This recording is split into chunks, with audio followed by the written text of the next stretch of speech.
divins après leur monde terrestre. Par conséquent, leur divinité dans l'autre monde ou dans le ciel habillée comme eux. C'est la raison pour laquelle on voit dans les statues ou dans le relief ou sur les parois, on voit les hommes comme les divinités, ou plus exactement les divinités ou les dieux, les déesses, comme les hommes habillés plus ou moins par la même façon.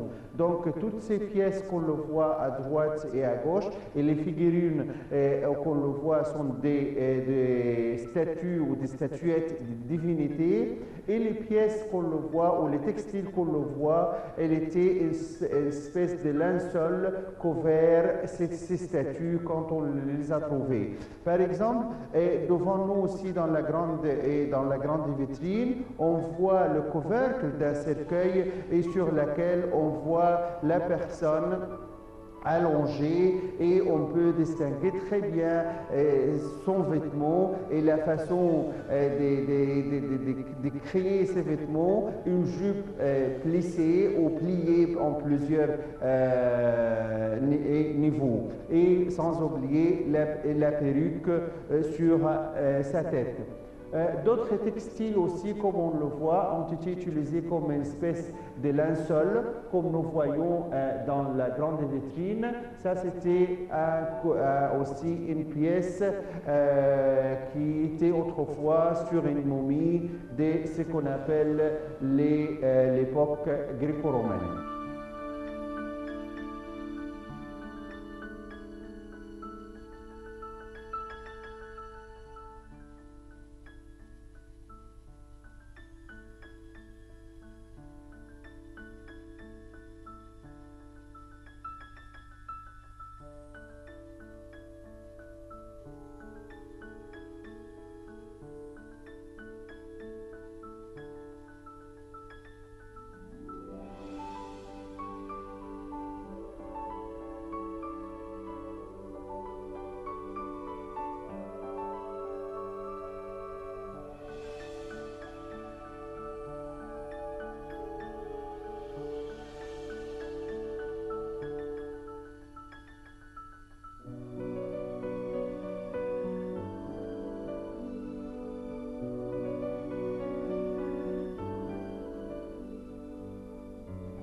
Encore des pièces dans les autres vitrines, et encore des textes en hiéroglyphes sur des pièces en lin, et à droite et à gauche, et aussi des couleurs, parce qu'il y a aussi des peintures sur des textiles, comme nous avons devant nous une pièce qui date probablement du XIIIe siècle avant Jésus. On peut passer aussi dans une autre pièce en laissant cette salle de l'au-delà ou de la divinité de l'Égypte ancienne.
On s'arrête dans cette salle notamment devant la vitrine où nous avons les outils utilisés pour la fabrication.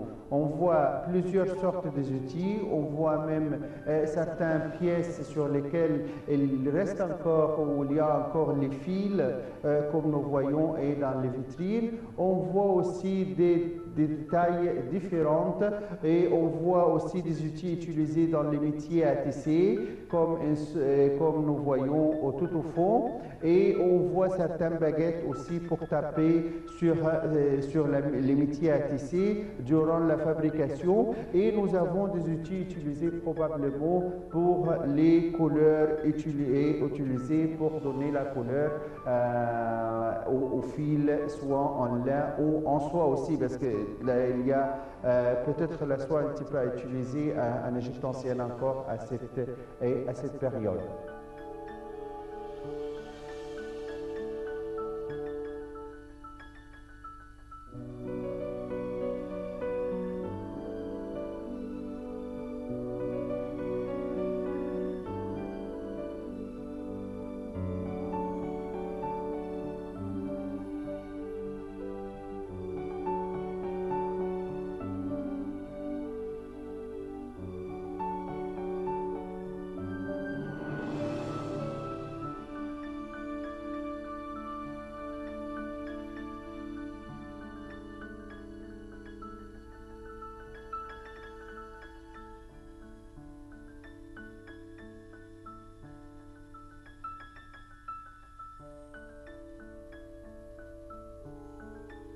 À côté de ça, donc, dans les autres vitrines, on voit des vêtements qui ont été utilisés durant la fin de l'époque égyptienne, notamment ce qu'on appelle l'époque copte.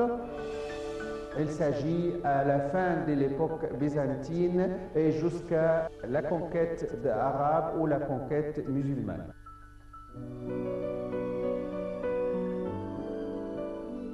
Voilà quelques figurines ou statuettes dans l'autre vitrine sur lesquelles on peut distinguer les vêtements utilisés durant cette période.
Nos ancêtres, durant les 6 premiers siècles de notre ère, ce qu'on appelle l'époque copte, héritiers les traditions et l'industrie des textiles connue en Égypte ancienne.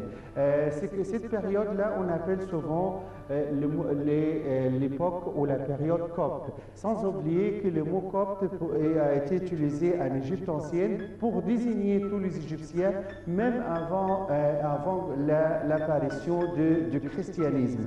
Mais par une manière conventionnelle aujourd'hui, on l'utilise pour désigner l'époque chrétienne de l'Égypte. Ça fait entre le 1er siècle de notre ère et le 7e aussi de notre ère. Il s'agit, c'est la période durant laquelle nos ancêtres commencent à convertir au christianisme. Donc, dans cette salle, on voit très bien quand même la fin de ce qu'on appelle l'époque ou la période copte, avant de connaître une nouvelle art et aussi un nouveau ère. Il s'agit de l'époque musulmane. Certaines sortes de textiles et de décorations utilisées à cette époque, il s'agit de la fin de l'époque copte, c'est le style kabati, donc le mot comme nous voyons est sorti ou dérivé du mot ancien copte.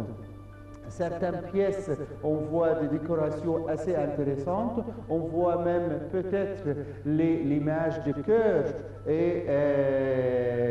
utilisée sur un fond blanc, cœur en rouge, utilisé sur un fond un peu clair à droite et à gauche. On voit ça. Les pièces quand même assez intéressantes, mais malheureusement, il est difficile aujourd'hui de savoir le rôle ou comment ces pièces ont été utilisées. Est-ce qu'il semble qu'il s'agit d'un simple drap utilisé sur une table ou sur un lit? On ne peut pas encore savoir.